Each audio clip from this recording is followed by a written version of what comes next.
आप सभी श्री हरि विष्णु भक्तों को नमस्कार। स्वागत है अनुकरणीय सनातन पर। आज मैं आपको मार्गशीर्ष माह के कृष्ण पक्ष की एकादशी, जिसे उत्पन्ना एकादशी के नाम से जाना जाता है, उसकी व्रत कथा सुनाने जा रही हूँ। आइए श्रवण करते हैं पावन कथा। सभी बोले श्री हरि विष्णु भगवान की जय। श्रीमन्नारायण नारायण हरि हरि, भजमन नारायण नारायण हरि हरि।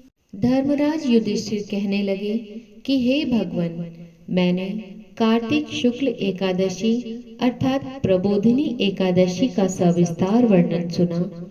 अब आप कृपया करके मुझे मार्गशीर्ष माह के कृष्ण पक्ष की एकादशी के विषय में भी बतलाइए। इस एकादशी का क्या नाम है तथा इसके व्रत का क्या विधान है, इसकी विधि क्या है, इसका व्रत करने से किस फल की प्राप्ति होती है, कृपया यह सब विधान पूर्वक कहिए। भगवान श्री कृष्ण जी बोले, मार्गशीर्ष माह के कृष्ण पक्ष में आने वाली इस एकादशी को उत्पन्ना एकादशी कहा जाता है। यह व्रत शंखोद्वार तीर्थ में स्नान करके भगवान श्री हरि विष्णु जी के दर्शन करने से जो फल प्राप्त होता है, उसके बराबर पुण्य मिलता है। व्रत करने वाले भक्त को चोर, पाखंडी, परस्त्रीगामी, निंदक, मिथ्याभाषी तथा किसी भी प्रकार के पापी से बात नहीं करनी चाहिए। इसका महात्म्य मैं तुमसे कहता हूँ, ध्यान पूर्वक सुनो। युधिष्ठिर कहने लगे कि हे भगवान, आपने हजारों यज्ञ और लाखों गोदान को भी एकादशी व्रत के बराबर नहीं बताया, सो यह तिथि सब तिथियों से उत्तम कैसे हुई, कृपया बताइए। भगवान श्री कृष्ण कहने लगे, हे युधिष्ठिर, सतयुग में मुर नाम का दैत्य उत्पन्न हुआ। वह बड़ा बलवान और भयानक था। उस प्रचंड दैत्य ने भगवान इंद्र, आदित्य, वसु, वायु, अग्नि सभी देवताओं को पराजित कर भगा दिया। तब भगवान इंद्र सहित सभी देवताओं ने भयभीत होकर भगवान शिव जी से सारा वृत्तांत कहा और बोले, हे कैलाशपति, मुर दैत्य से भयभीत होकर सब देवता मृत्यु लोक में फिर रहे हैं। तब भगवान शिव जी ने कहा, हे देवताओं, तीनों लोकों के स्वामी, भक्तों के दुखों का नाश करने वाले भगवान श्री हरि विष्णु जी की शरण में जाओ, वे ही तुम्हारे दुखों को दूर कर सकते हैं। भगवान शिव जी के ऐसे वचन सुनकर सभी देवता क्षीर सागर में पहुंचे। वहां भगवान को शयन करते देख हाथ जोड़कर उनकी स्तुति करने लगे कि हे देवताओं द्वारा स्तुति करने योग्य प्रभु, आपको बारंबार नमस्कार है। देवताओं की रक्षा करने वाले मधुसूदन, आपको नमस्कार है।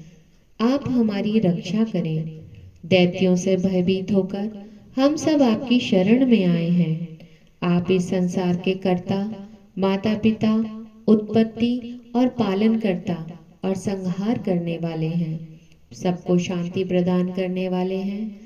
आकाश और पाताल भी आप ही हैं।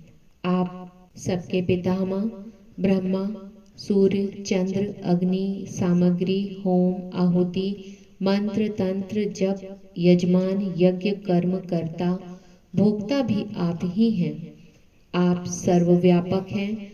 आपके सिवा तीनों लोकों में चर तथा अचर कुछ भी नहीं है। हे भगवान, दैत्यों ने हमको जीतकर स्वर्ग से भ्रष्ट कर दिया है और हम सब देवता इधर उधर भागे फिर रहे हैं।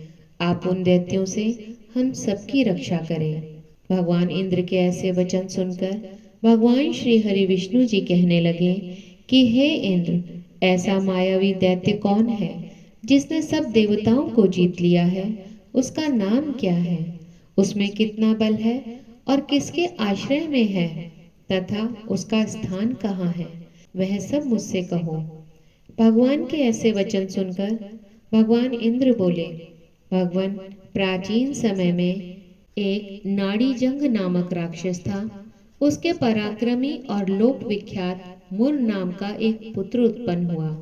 उसकी चंद्रावती नाम की नगरी थी।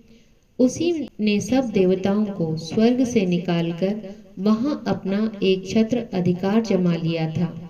उसने भगवान इंद्र, अग्नि, वरुण, यम, वायु, ईश, चंद्रमा, नैऋत्य आदि सबके स्थान पर अधिकार कर लिया है। सूर्य बनकर स्वयं ही प्रकाश करता है, स्वयं ही मेघ बन बैठा है और सबसे अजेय है। हे असुर निकनंदन, उस दुष्ट को मारकर देवताओं को अजय बनाइए। यह वचन सुनकर भगवान श्री हरि विष्णु जी ने कहा, हे देवताओं, मैं शीघ्र ही उसका संहार करूंगा। तुम चंद्रावती नगरी जाओ।